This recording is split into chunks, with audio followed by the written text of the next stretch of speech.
Let's see if this is working. I'm not seeing. There we go. Hi, you guys there? All right, here we go. Just give me one sec. The stream wasn't coming up. Now I'm seeing you guys in here. There we go. So this is a live Q&A session. I've done one before. My name is Justin Pulitzer. This is used as a video supplemental for the most part for my YouTube channel, which is Justin Pulitzer Trades. You can find the link for that on my Twitter account. So I'd like to open up the floor. I'm going to do a little bit of a rehash of what I've been seeing in the markets, and then I'm going to open up the floor to you guys. So as you know, we've been in this kind of consolidation chop range, and there's been a lot. I'm going to get to Bob in a sec. There's been a lot of chop, and we've been in sort of a narrow range, and those ranges, as I see, as defined as such. The upper distribution is 207.84, that range up to 208.97. Anything above there to me is more bullish. You can see today we did close a little bit above there. Yesterday was a bit of a look above and fail into range, and we came back down, but it wasn't a total catastrophe. It did close slightly below the 50-day moving average, but I didn't see it as being a significant enough sell-off to really start bending the chart, so to speak, down. It was bearish, don't get me wrong. I don't think yesterday's price action was good. You know, we basically had a short covering rally with the P profile where we came up, and then at the end of the day had a liquidation break and completely collapsed down. However, today we had a bit of a rally back up, and we closed above the body high of yesterday and also above that 207.84. So I'm sort of neutral in the market right here. For me to really start saying it's okay and safe, and I'd say really bullish again, I would want to see us take out that big dump reversal bar high, which was 209.35. If we can get back over that, I would say that the market is on a lot more solid footing. However, I am mildly encouraged with the price action today that we didn't. Today had the potential of being down absolutely huge, I think, and it didn't do that. It wound up just being a really volatile, whippy range with Fed crack actually to kind of fuel it. So I'm sort of on hold in terms of the markets. I'm not really bullish or bearish here, but I am cautious. I always have, the last couple of weeks I've been quoting market on close orders, if you've noticed, and those orders have been decidedly negative for the most part. There have been a couple of days that have been up, and those have been what I call the dollar menu days, where it's been under 100 million, which is really, really low for MOC. But the days that are on sale tend to be a lot higher. So that to me has me on cautious mode. I think it could be as a result of a little bit of tax loss selling and also just position liquidation to pay for taxes and such. And I think we'll get a more clear look at the market after next week.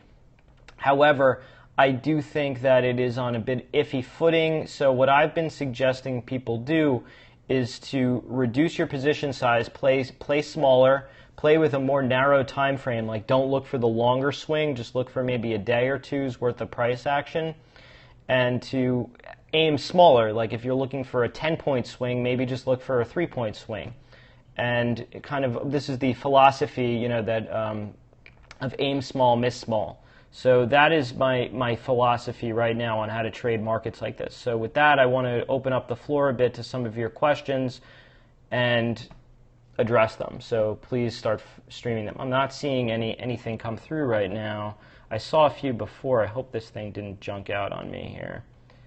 I see you guys in the room, but I'm not seeing any of the comments. Hopefully that'll start to populate again. If not, we may have to I may have to reboot the chat session. Well, I saw before. I'm not seeing anything now. If you're on here, definitely start messaging. But I saw one person talk about BABA, so let's just talk about that. I'll talk about BABA and Facebook until I start seeing some messages, because I know that's what people have messaged that they want to discuss. So BABA has been under a lot of pressure because they had a lockup, and there was a lot of selling, and there's a lot of fear. I think people didn't want to own the stock ahead of that. They were afraid of the shares coming on and the potential of down price action. which turned out to be correct. I mean, the stock has been very weak, and I think that a lot of that insider selling has been what's been depressing the stock, and I guess the whole cohort, like the Baidus and the Sohus and stuff, have been fairly weak. And today was really the first day where I saw that pressure really alleviate, and you had a gap and go. However, there are a few things that are a sort of loose change here that I see as being potentially a problem. One is the 50-day moving average, which is just above us here. It's at 85, 83 right now. I can see that easily being some resistance, and you sort of have a high volume distribution node all the way up to 87s. So this area, I think, is going to be some price memory where people might be inclined to book some profits if they bought this, or they might decide to be made whole and just get out.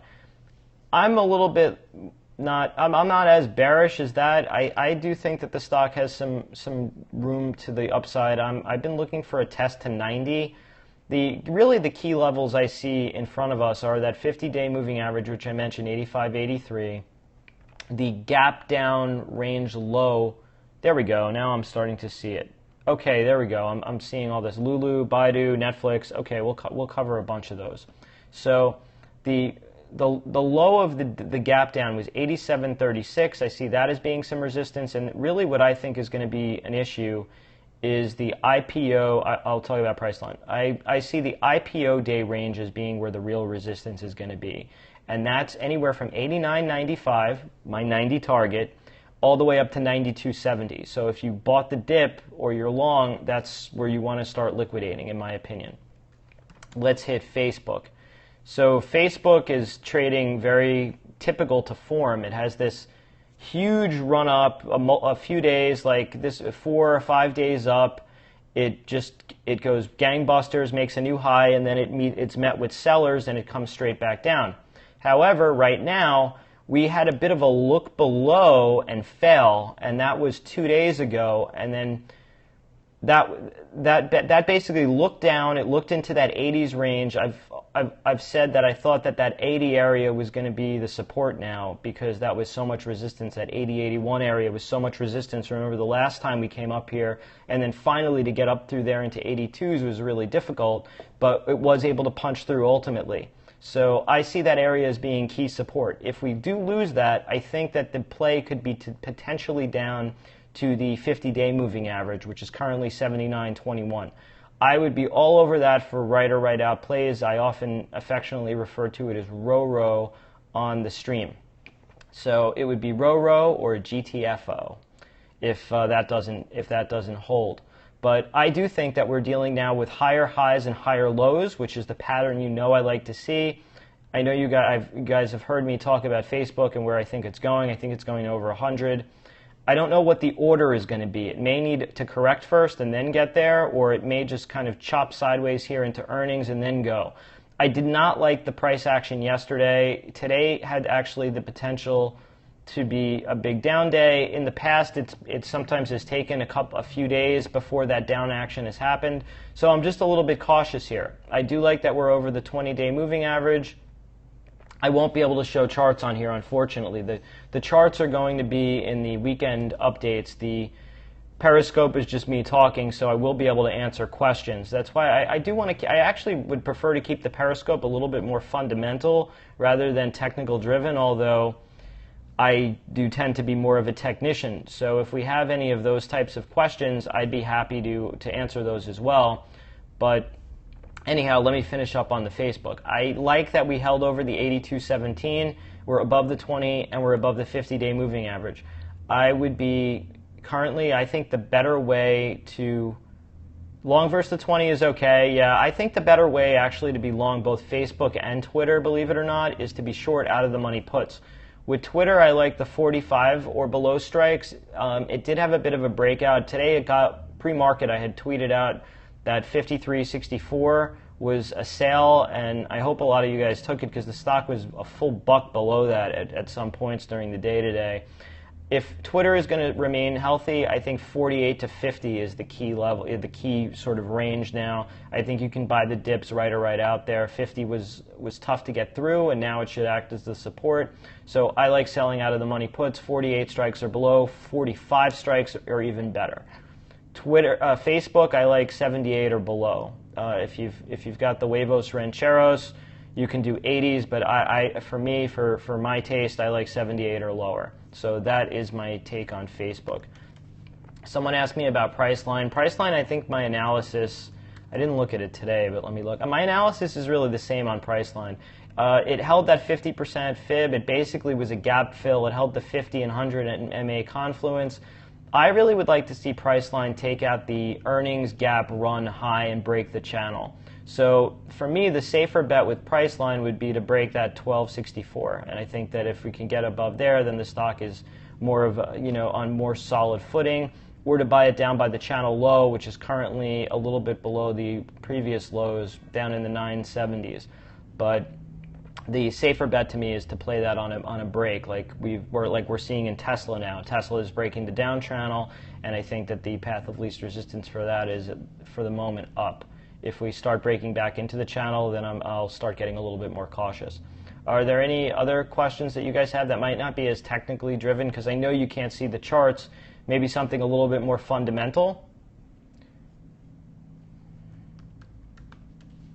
Baidu and Apple. Let's see. I trim trail fit fire today. What price range be back? Okay, so Apple. Everyone wants to know about Apple. So let's do it. So Apple has been what I consider in a box. If you look at my analysis that I did in the weekend video, you can see the last two ranges leading up to earnings have been these really, really choppy point ranges. I think they usually are about somewhere between 11 and 15. Let me see. I wrote this down for my weekend review. Where was it? Apple. Do I have it? Not on this one. That was from the prior week. Maybe this is the one over here. Let me just take a look. I'm sorry. Let's see. All right, so the ranges for Apple in the past have been $8.56, $15.12, and $11.97. It looks like it's in a similar pattern. It looks like the 50-day moving average has been what people have been using as their proxy for a long and support. So I think if you're long Apple, I think as long as it's over the 20-day moving average and the 50-day, you're quote-unquote okay. But I think that as long as Apple, and I've said this before, is below 127, and more importantly, the high of the day pre-market from when it was announced that it was being added into the Dow, 129.85, I think the path of least resistance for the stock, unfortunately, is lower. There is a huge amount of open interest in the 125 strikes for both this week and next week, both on the put and the call side.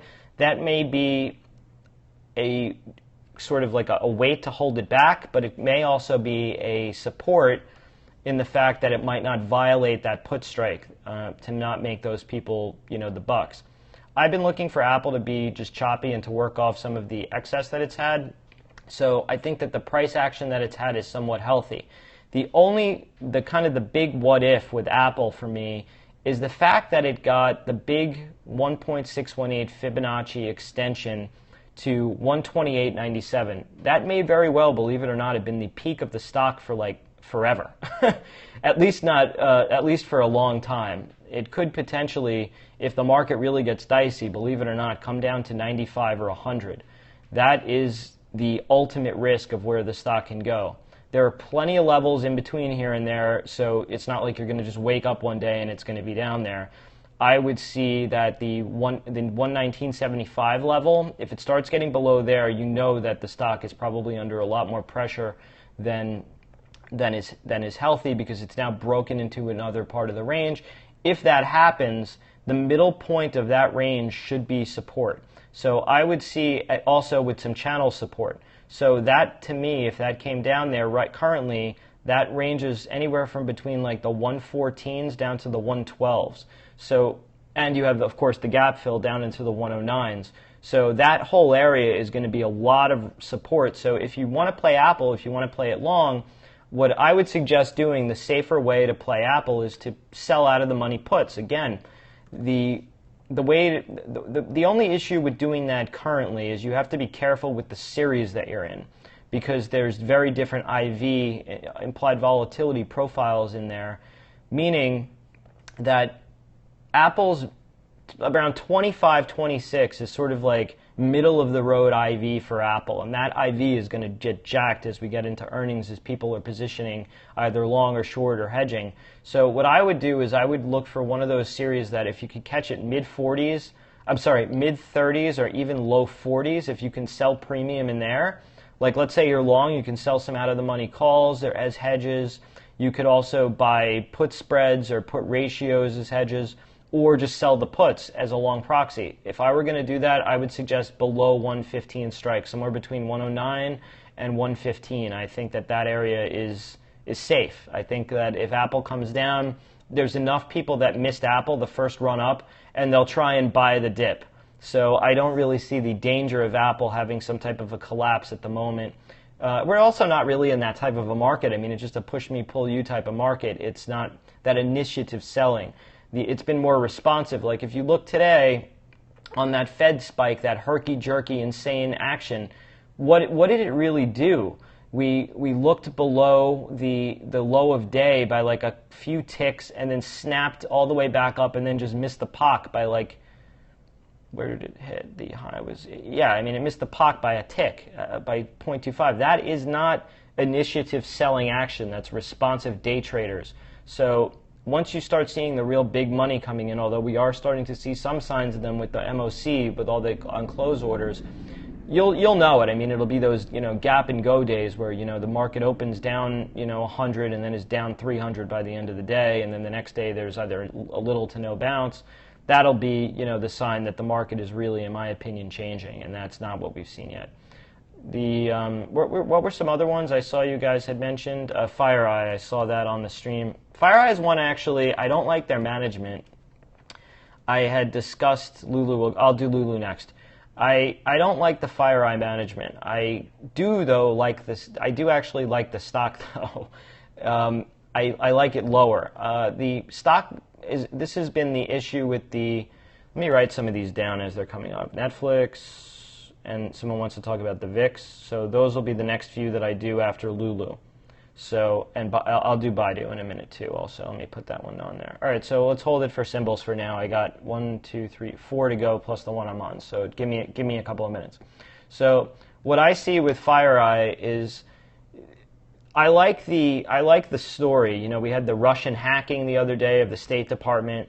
I like the sector, CyberArk and such. I think that it's a little bit young in its sort of trading career. The risk is that it becomes something like a 3D printing where you get these big run-ups on the story and then the stocks start to crater. I mean, if you look at what happened to Stratasys, I think Stratasys, by the way, is the best of the 3D printing stocks. If you ever want to buy one of them, that I think is the one to do it. I'm not recommending the 3D printing stocks, though. I'm not a fan of those stocks. Anyway, that divergence aside, FireEye is today, if you notice, I actually posted on Twitter the chart, so if you want to take a look at that, the issue for me with FireEye is that it's making now lower highs and lower lows, and it's in a bit of a down channel lower. I also do not like that it didn't tag to the tick the support. This is what keeps happening, and this is the reason why Apple's rally isn't sustainable. This is why Tesla's had so many problems. It's that people are so accustomed to buying the dip, they don't wait for the stronger supports. And that way that the launch point isn't as secure. It's not as strong of a foundation, and that's why these rallies aren't holding. So I would have liked to have seen, and I still would like to see, FireEye come back down, retest the breakout like it should at 36.85. I think somewhere between 36.85 and 33.30 is the area that I would consider being the stronger support. That is the old up channel low, believe it or not. It's no coincidence that I picked it. It's also where the last real volume distribution picks up between 34.55 and 33.33. So guess what? On dumps, sell puts down there. That's a good area if you want to get long. you can do it with, and reduce your cost basis. So that's my thinking with Fire. I'd like to buy it, but I'd like to buy it lower, and I think it could potentially go there because it's not. It didn't rally off. It sort of now rallied back up to a reference old high in the 41.82, and I think that it did it off of a less secure base. So there is potential for a little bit lower. I wouldn't chase it up here. If it goes higher, great. If you're long, congratulations. I would not really like to chase it up here. I think it's coming into sort of where it broke down from the earnings run, and this area might be a little bit of resistance. The next one was Lulu. That's, by the way, one of my picks of the year that I have been bullish on the stock for a while. I actually got bullish when it was turning, and I got out. I got out around 65s and then in 68s. The gap fill was 68.35, and after that it actually had a pretty precipitous decline. I was looking for it to come back down a little bit lower. Again, another one that didn't kind of get where it should have been. I would have liked to have really reloaded more down at close to somewhere between 59.60 and 57 quarter-ish. That's really the big primary trend. It has been rallying, though. It now broke the downtrend. It's now up above that range high. So if you want to own Lulu and you're bullish, anything above 68.35 to me is still pretty bullish. The last high that it made was just below 69, which was 68.99. The close today was a little bit inconclusive. It was a little bit lower than that. It was a bit of a topping tail. So I probably would have used today to lighten up a little bit, and I'd play a little bit wait and see. If we were in a bull trending market, I'd be a little bit more constructive on these things. But these setups can fail very quickly because there's a low conviction market. Like if we got down 20 bucks tomorrow, Lulu might be a little bit iffy. I would use that there to be more of a buyer than to be chasing the breakouts, frankly. The next one on the list, oh, by the way, with Lulu, the potential that I see it getting up to is the old high, which would be 82.5, and potentially even up to 89, which is really the channel high if you go up there. It's going to take some earnings. It may even take, I don't really like to speculate on takeovers because I don't think they're tradable, but in Lulu's case, I think it's very possible, actually. I think the original founder and owner, it was agitating. I think he's quieted down some. But I know that they had been talking about taking the stock private. It would not shock me to see that happen with Lulu, not for a second. Netflix.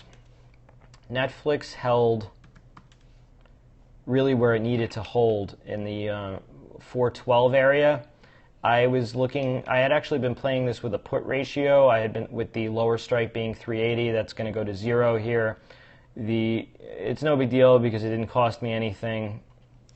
The stock had been, in a bit of it had run up from earnings. It had gotten just close to the old high. I guess there were some preemptive sellers, people who were anticipating the sale because we are in a responsive market, and it sold off. And it now came. I would have actually liked it and preferred it to have gone into earnings, and for it to have been into earnings weak.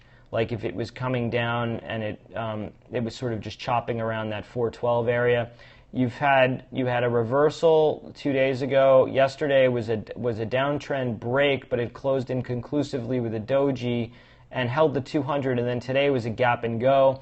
I do see some resistance in the stock coming in a little bit, somewhere between the 50-day moving average, which is 446.41, and somewhere between 448.58 and also 457, believe it or not, although that is significantly higher. So I would be looking to lighten up a little bit on Netflix, at least a little bit of it into some rallies. I do think that there is potential for the stock, though, to break through that other high and to have a Fibonacci extension significantly higher, well north of 500. If that did happen, the levels would be 536.55, which is the 1.272 fib extension, and then the big 1.618 is almost at 600. It's 596.67, and I actually think it's going to happen. I don't know what the order is going to be. If the market stays bullish and the market is strong, that will happen. If it weakens up, obviously we're going to go lower. You have to keep in mind that there is sometimes the market risk is really very important. The three main risks that I see in stocks, and one is sort of like a quasi fourth. There's stock-specific risk, which is also, I consider, sector-specific risk. Like if something happens in another one of these stocks, it can go down. Think about like Intel, for example, and Broadcom and Qualcomm and those. If one of those blows up, the other one usually suffers. Netflix, I don't really see that much in terms of that type of sector risk other than Coinstar, and I think at this point people know that Netflix is a much better business. So Netflix, in my opinion, the big issues here are market risk, and then also if there's some type of credit event, which is really also market risk. So that's my real opinion with Netflix. I think they're executing pretty well. I'd like to hear what Reed Hastings has to say in terms of their growth profile, because I know they've opened in a lot of other countries and they've expanded a lot. So if they run it up into earnings, I'd just be cautious. If it pulls back and there's some type of a move somewhere between 401 and 381, then I would say that maybe sell some puts down close to where the other gap fill was, with strikes that are below 350. So that's Netflix. The VIX. Someone had asked me about that. The VIX is right now actually right on trend. It bounced off the trend. Yeah, we could do Euro USD. That would be one that would be good. Let me put that down here. All right, so the VIX is right on trend here. I would be very cautious with being short premium here. It is potentially possible that we snap and retest the lows. In 2007, before the peak of the market, I'm just kind of jotting down some of these symbols as I see you guys throw them up here. All right, so I got down Microsoft, and I'll explain MOC. So the risk I see in terms of VIX, in 2007 there was a 9 print, and that wound up being the top of the market. So I think something like that could potentially happen again if there's some type of a blow off in the tape and there's multiple vertical updays. Then I think that that's the top and that's where you need to sell. So as far as where the VIX has been trading in the range, you're sort of getting now down to the lower part of the range. I would be looking to buy put protection on plunges in the VIX at this point. So, and you could do that with the spiders. SPY is the most I guess common. Speaking of spiders versus the other indices, one of the things that has me thinking that the market isn't really so bearish, if you look at IWM, that is basically kissing up against the all-time highs. It's up above that old reference high of 120.97, and it's basically kissing up against this 1.272 fib extension at 125, and it's well above it's still in an uptrend inside of an up channel. So that's basically what I think is. Thanks, Peter. Peter Resnicek just messaged me from my buddy from Shadow Trader, said I'm looking good on here. Thank you for watching. So I think that the up part here, the extension in the IWM could take us to 131.75. That's the 1.618, and if that happens, that's also coincides with the channel high slightly above there. So I think that area would be a good spot to sell, and I would start thinking about market tops up there. Right now, it's just consolidating, and it looks like the next move is probably going to be higher. So I would be. That's why one of the reasons why I'm not as bearish as a lot of the talking heads with regard to IWM. So that's that. Let's see what's next on the list. Baidu. So Baidu is one of these Chinese stocks. I think Baidu 2 days ago had an island reversal on the downside, and that to me is bullish for more up action. Today's price action does not surprise me. It basically had this gap down right to trend. It kind of looked. Is this an equal low? Let me see, 102.20. Let me see, 202. Yeah, so if you take a look, it had like a slightly higher low, good enough for a double bottom with no excess. I've been actually looking for Baidu to come back down into the earnings gap after hours low at 191. I would be a really interested, motivated buyer down there for right or right out trade. However, It didn't do that. It's probably now caught a ton of people short who were looking for that. They were looking for the horizontal breakdown. These are probably the same people that got their throats handed to them in Tesla a couple of days ago. Those are the hardest types of plays to make, particularly in a market that's just choppy. You really need that market momentum to push it through and take away that price memory. So the upside potential I see with this is up to 217. It's also that's the breakdown of where the stock really fell apart, and it's also the 200 MA. So if you're long, you might want to be looking to book some profits there coming into earnings. If it winds up coming back down south, we discussed the levels where I think it would be worth a buy if you can get it somewhere in those 191s, and maybe sell some out of the money puts if it happens there on like some type of a spike move with an IV pop. But yeah, I'd be looking to take some profits. You might even want to do a right or right out short against the 217 and channel high and 200 MA in Baidu for some type of a pullback action, at least for a day trade. If it breaks, then I would say it's a go with, because now you're coming out of range and you're coming over topping tails, and you're also coming out of this protracted downtrend, which has started since November of 13. So that is my thinking with Baidu. The next one would be Amazon. Someone had tweeted Amazon. Sorry, excuse me. Amazon looks like it's bending back higher. I've been discussing that I thought it was going to get back to the old all-time high at 408. It's just been chopping around the gap high, which was this gap high? Close. This was an older gap high, but the 368 has been a really key level. We were looking like we were going to break it. It caught itself on the 50-day, and now it looks like it's looking like it wants to extend higher. Maybe there's some type of a rally into earnings. If there is for some reason, some type of a fallback, I would be a fan of buying the stock at one of the Fibonacci retracements. It looked on Netflix like the gap low, like the low of the opening day gap bar was what held it. So I'm thinking the same thing with Amazon. So if we can come anywhere down into like the 340 area, that to me would be where you jump on it and maybe sell some out of the money puts like the 325s, which coincides with the 61.8 fib, or something down a little lower, closer to the gap fill or near trend, which is around 312. Sorry. So somewhere between 325 and 312. If it comes down, you want to sell those puts. If the stock powers up and if you get through 388, then I think you can do a swing for a move up to that 408. And I think that'll happen in really short order, frankly. And it'll probably wind up happening on earnings. Let me just describe LS, I'm sorry, I didn't describe what the island reversal is. It's when price, there's two types of island reversals. There's like the morning and evening stars. I won't get you too into like technical definitions. What really it means is that there's a gap. In this instance, it was a gap down in the stock, and then price isn't comfortable there, and it immediately rejects higher in a gap fashion. So in a gap fashion in kind, so to speak. So what you're really looking for there is breakaway value in terms of those days' ranges. So what happened with Baidu, if you go back to the chart, you can look 2 days ago, there was a gap down. The next day, it just muddled in that range.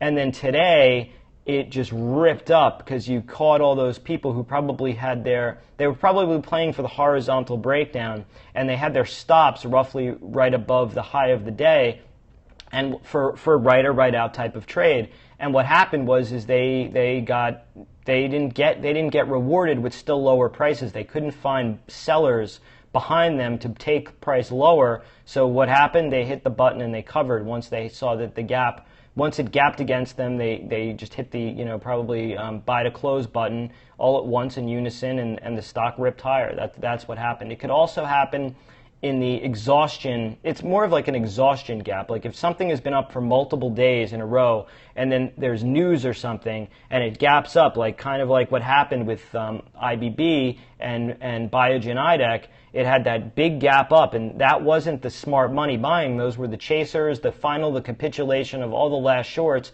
and it was the last gasp. That's when you get that's when you get the TV talking heads who come on and telling you to buy stocks at 52-week highs because they're still going higher after they've had long protracted moves and they're up on news. Think about it. Sell the news. So in that instance, if you have multiple days up, let's say you have a little like doji, island doji, it could even be a really big bar. If there's any gap below that range the next day, that tends to be a gap and go, because anyone who's wanted to own the stock owns it, and anyone who's been short has finally been shaken out. So that is the power of the island reversal. It's usually good if it's a small range, because it's really easy to get through those. If it's a big expansive bar, like a 20-point or 30-point bar, you can gap down into the bar and then muddle around in there for a few days and then still trend lower. It might not just happen, but if it's only a few points in a range above and then you could gap below that low, those are usually gap and goes, or at least for a few points, if not for significantly lower. So we covered Euro USD, IBB. We'll add that to the list. See how much more we go here. I'm going to probably try and cut this off at about 5:30, so it's 5:13 now. So whatever we get through until now and then. So Euro USD. So I'd been involved in a, let's see, what's down big after hours, Zynga? Let me take a quick look. I know that stock, they had rallied it up big. Yeah, I'll discuss Zynga in a minute. I don't know what the news is, but it doesn't look good. I'm not really a fan of that stock. I'll discuss that one at the very end. I had done a trade in that last year and I didn't re-up it. I was actually a little upset I hadn't re-upped it, and now I'm not upset at all that I didn't re-up it. All right, so Euro USD. So I've been involved in a bit of a competition, sort of unofficially through TD. They threw out a challenge and they asked their customers someone to pick the date that the Euro USD goes to parity. And I did a lot of work on this, and I did a very extensive chart.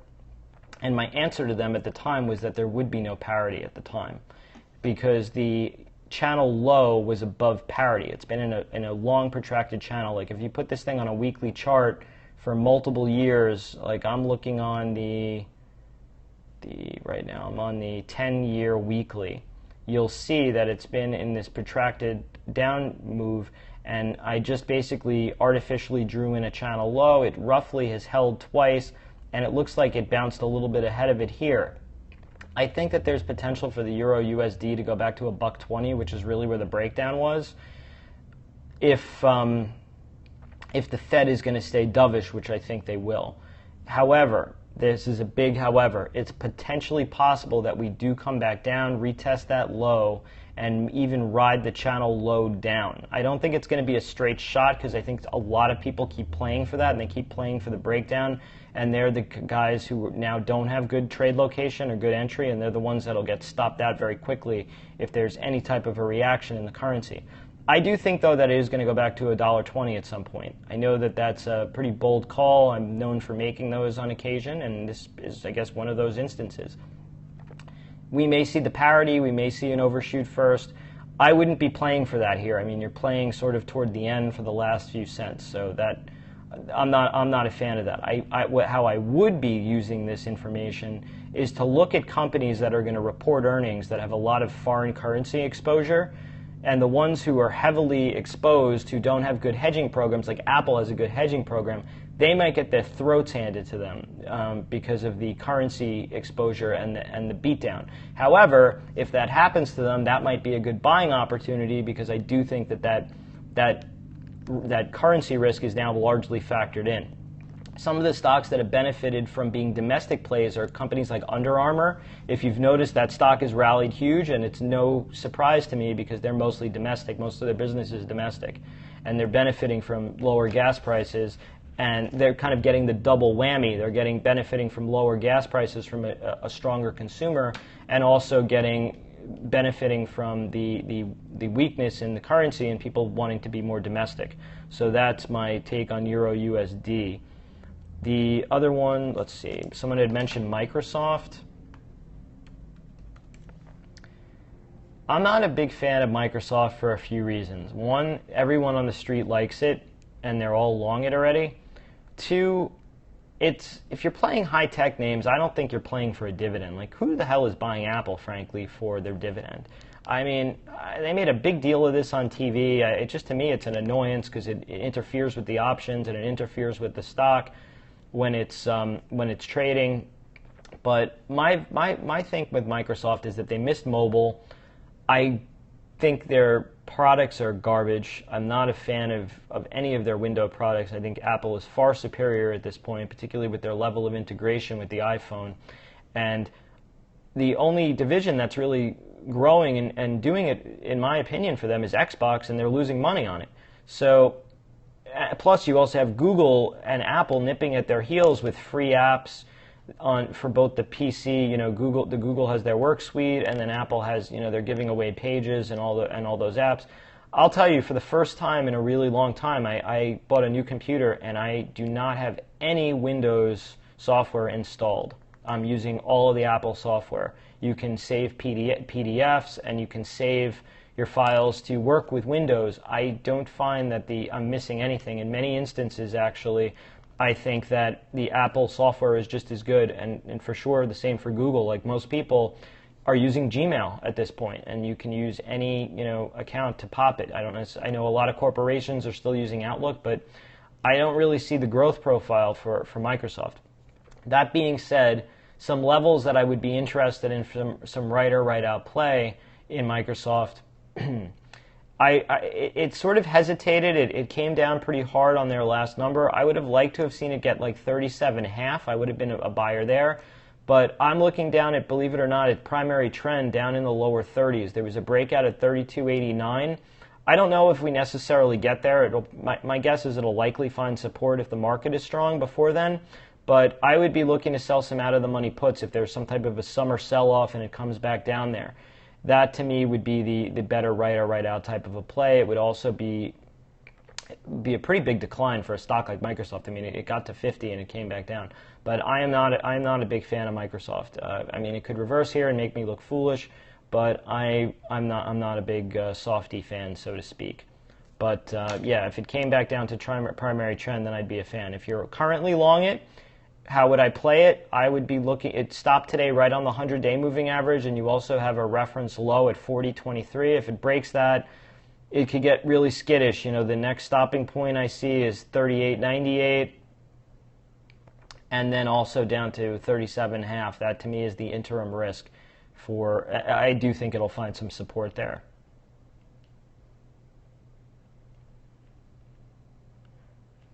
I don't only play in options. I play directionally in stocks as well.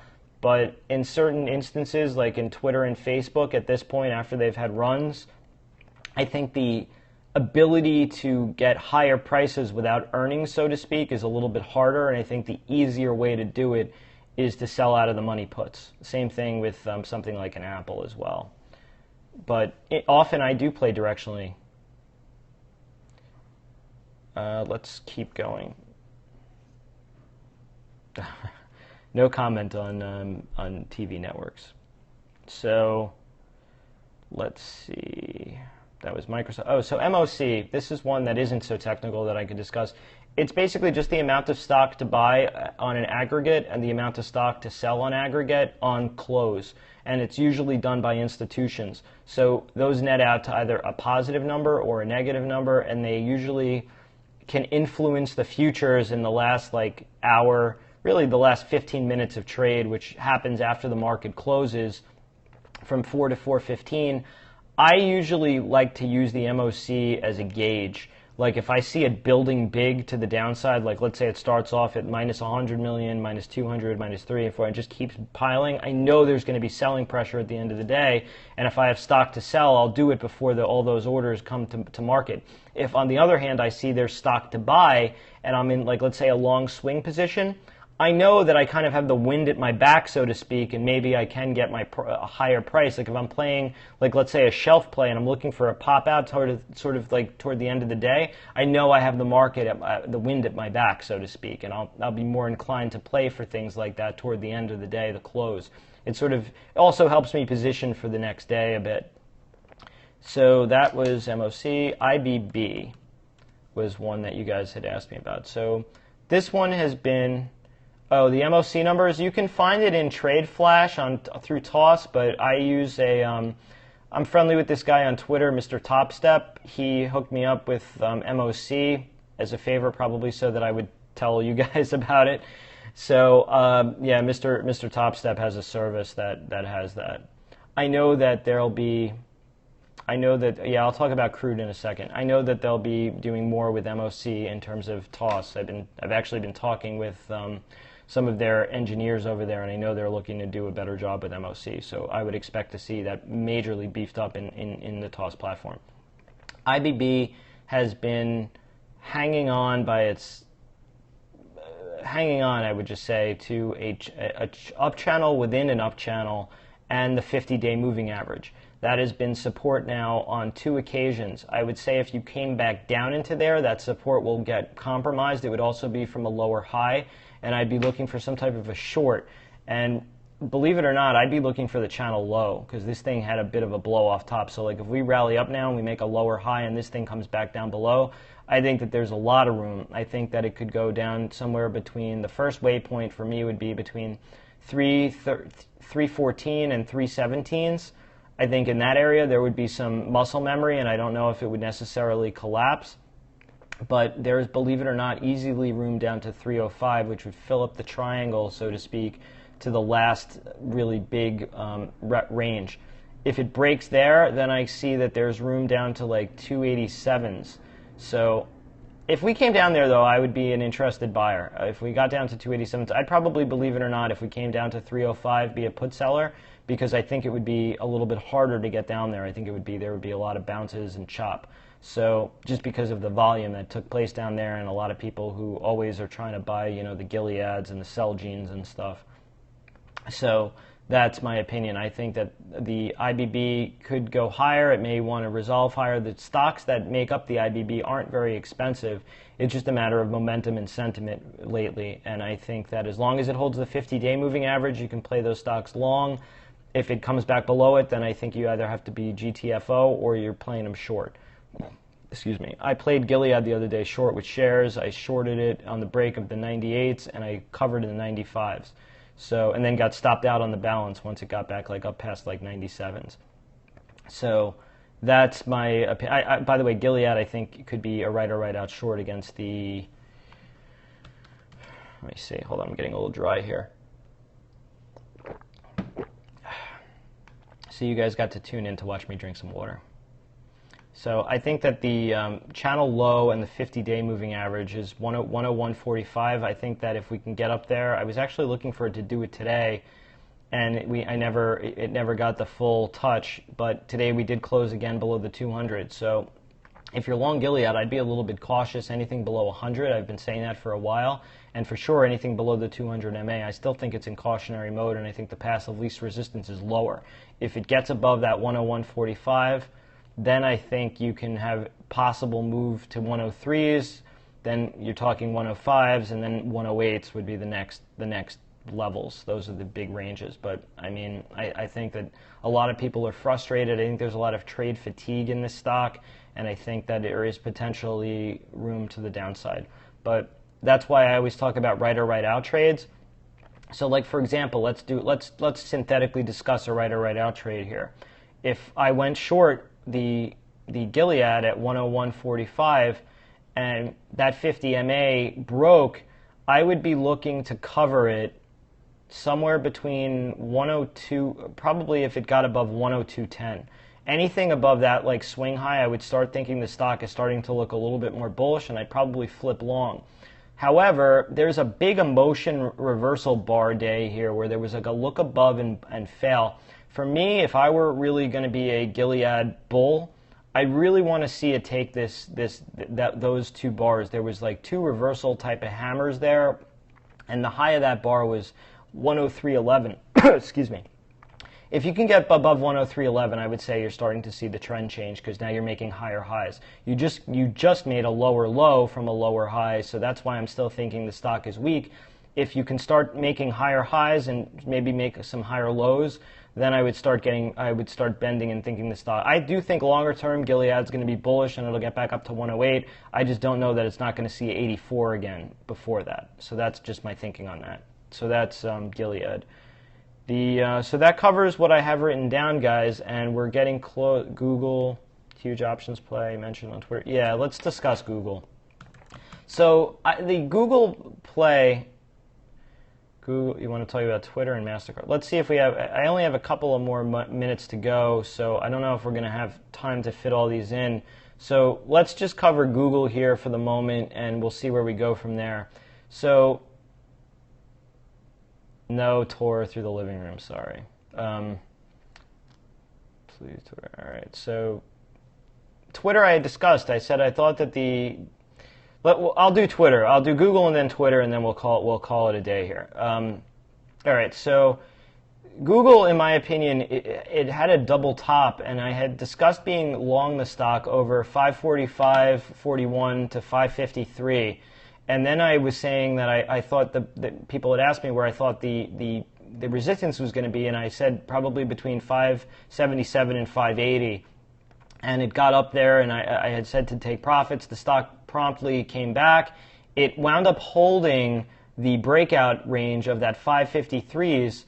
It actually looked below a little bit down to 550, but the price rejected there pretty quickly, and it came back up. And then it found resistance again with a slightly lower high. Now the stock is broken trend, and it did it in a gap fashion. So someone the other day had asked me, is Google a buy off this move down? And I had said I didn't think so because it snapped the 50-day and the trend, but I did say that there would probably be some type of a throwback, a snapback to trend. I think I discussed this in my weekend video. If you guys want to go through Google and the chart, then I think that you can take a look on that.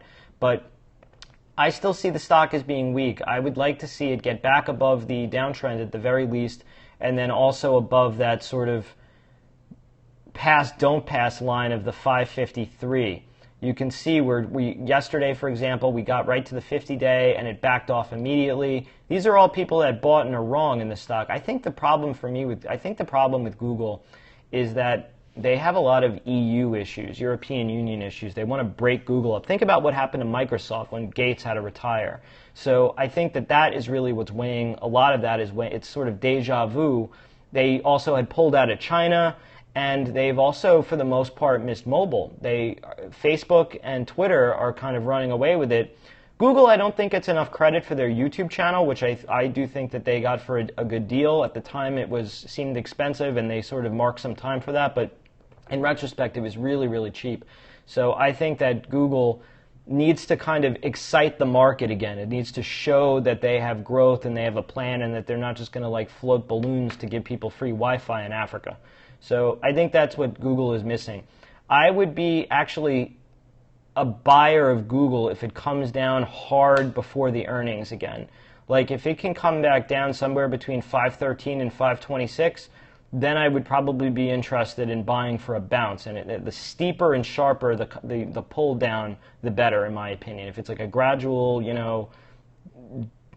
whatever, like it's just a choppy pulling, then I'm not as interested. But if they really, really pound it into the number, then I'd be interested. So the options trade the other day, it turned out to be something called a jelly roll. It's not a term I really use very often, and it was, believe it or not, one I hadn't even known beforehand. So what these people did was they think Google is going lower and then higher. So they did something a little bit odd. They bought a rate, like let me see, I wrote this down the other day. What they did was they bought an April put and they sold an April call, and then they sold a May put and they bought a May call. Is that right? Yeah, I think that's what they did. So they're looking for the stock.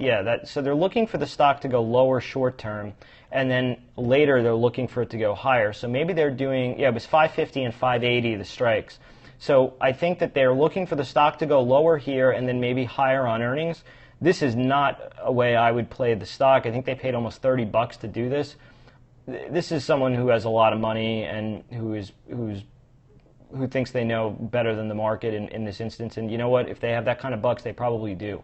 So I would think that I think the same thing. You heard me say before, I would be a buyer of Google into earnings if it went lower. So they're probably playing. They saw the trend snap. They think the stock is going to go lower first, and then probably a throwback higher. So that's my thinking on Google.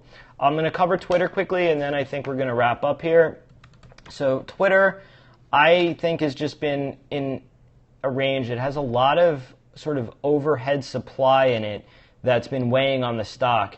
It's not in clear air. Like when Facebook goes up, it's in clear air now, over 82. I mean, it did get to 85, I guess, but it's really above the old all-time highs. And there's not a lot of people who are wrong in the stock. In Twitter, there's tons because the stock went up to 70. I think it was 75 was the old high. So the IPO day high was 50.09, and that area was basically a lot of muscle memory, so to speak. You hear me use that term a lot. A lot of people were wrong there, and they basically were getting made whole, and they were taking profit. They weren't really taking profits. If anyone who bought it lower were taking profits, because $50 is a nice big round number. But these were also people who were wrong and just getting their money back. Thank God the stock is back to $50. Let me just get the hell out of here. Also, if the last time they had the gap up on earnings, this area, this like 51, 52, 53 area, was a lot of resistance, and there were a lot of people who were buying in there. The reason I knew to sell today at pre-market, people were asking me about 53.64, was the significance of that. That was sort of the bull flag high on the last run. Like, I mark my charts. If you guys watch my videos, you see there's a lot of markings on there, and I remember those levels. So I know that there's issue with them. If Twitter's going to go up, I think it can get, the max I think it could get is to 56 without earnings. I don't think it can punch through that without earnings, and that's why I've been taking some profits here. It's run up into earnings, which I don't like. I would have liked the stock to come back down. If the stock can come back down to like somewhere between like 48 and 50, I think that would be a little less dangerous for earnings. But on rallies up, I would be taking profits. I do think that if they are good, and this is the second back-to-back good earnings report, the stock will get into the 60s. But the higher and the closer it gets to there, the more risk there is. It's just all risk reward in my mind. And honestly, if they muff it, you're not going to like where the stock's going to come back to. It's probably, in my estimation, could, believe it or not, get as low as 38 again. But I think that there would be a lot of muscle memory in the stock, somewhere between 43, like 44 and 42. I think that area would be the potential for the stock to come lower. It would still be a higher low, but do realize that there's a lot of risk in this. I've said before with Twitter, I need to see 2 back-to-back good quarters. This is what the street wants to see also, believe it or not. For the funds, everyone says, oh, when are the funds going to jump in? When are they going to be interested? When they see 2 good quarters back-to-back. The management has not been proven to be anything but incompetent at this point. One of their original investors accused the CEO of being a pothead. They had one good quarter, then they completely muffed it the next. I do think they're doing a lot to monetize the service on Twitter. Like, I really like this Periscope, for example. I think it's going to be huge. Unfortunately, I think Instagram and Facebook are going to wind up doing something similar too, and probably YouTube, and it'll eat into it. But Twitter is very unique in the sense that the people who use Twitter really use it, and I do think Periscope is going to be big.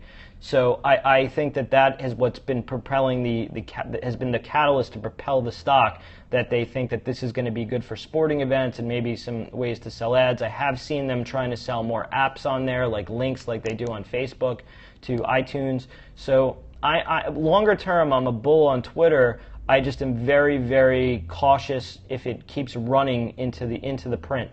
So I would be looking for like gap ups, like today, for example, to take profits. On dips, I think selling puts 45 strike or lower are the way to do it. So that, I think, concludes our. I just wanted to look at one last thing. Oh, one person had asked me about oil. Let's cover that quickly since it was really important today in the tape.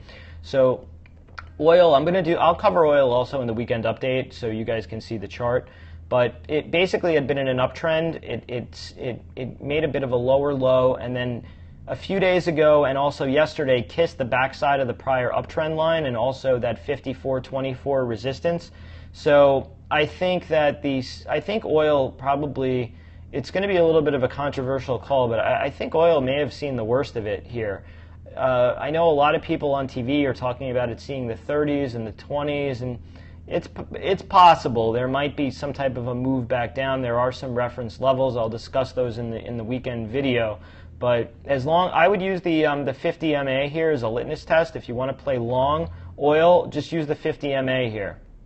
So that is my opinion on oil. I would be looking to buy the dips here, frankly, as long as you can kind of hold this like quasi uptrend it's been in since that slightly lower low. So that is, let me see, I just want to look at this. Yeah, the trend, by the way, roughly coincides with that 50-day moving average. So I would be row long. There's also a lot of volume there. You could give it a little bit of give down to like into the 49. Let me see, where is that? I just want to see exactly where this comes to here. Yeah, 49.21. So I would say if you want to buy the dip and if you want to play with oil, I would buy the dip there. If it breaks there, I would be real cautious, and I'd probably be looking to play short against that level. So that's oil. If you can take out this range high, by the way, of 54.24, which was also the 100 and also where the the 100 MA and also the range high is, I think that the risk for oil would be to 63. I think it could have another move up there. So at some point, I do expect that to happen. Maybe if there's some type of Middle East crisis, which we never seem to be in short supply of. But that would be the move, like the next $10, so to speak, in oil would be if you can take out 54.25, then I think you could ride it to 63. So that's oil. So anyhow, thanks so much for you guys for tuning in. I'll cover some more things in the, what do we got here? Thanks so much. Yeah, you're welcome. Much appreciated. Thanks so much for tuning in. I appreciate it. The weekend update will be Sunday night. If you guys have anything you'd like me to include in that I don't normally include, just message me on Twitter. My handle is @JustinPulitzer. Please be sure to follow me there. And if you're not subscribed to my YouTube channel, please do so. The link to that is in my profile on Twitter. If you you can also search me on YouTube. It's Justin Pulitzer. You'll see on the top of the page it says Justin Pulitzer Trades. That's how you know it's the right page. Anyhow, thanks for tuning in, and cheers.